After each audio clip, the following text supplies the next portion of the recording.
Hi, BrenTech here, where tech is made simple.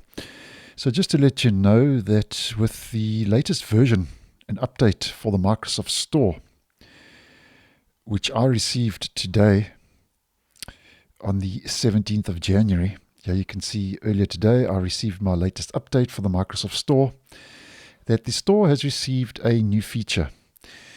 And you now get notified for app installations. And this was a feature that was actually in the beta channel last week. And now version 22.312 has made its way into the stable version. And this is one of the features Microsoft was testing. So basically what happens is that when you initiate a download from Microsoft Store, and this is just a screenshot I took prior to posting, I just tested it quickly.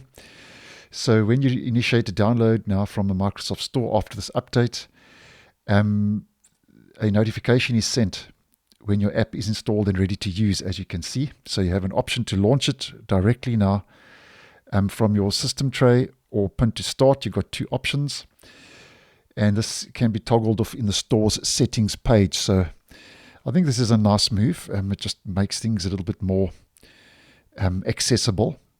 And also why I say it's a nice move is because if you don't want to see this notification, if we head back to the Microsoft Store, Microsoft has provided an option, notifications for app installations. Get a notification when your app is installed and ready to use.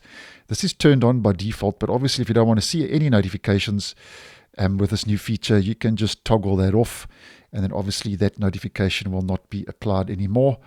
But as mentioned, was tested last week in the Insider program with the beta channel insiders, and now has rolled out and is rolling out with the latest Microsoft Store update for the stable version 22.312. So this is not only available now for insiders, those notifications for app installations are now also available for the stable version of Windows 11.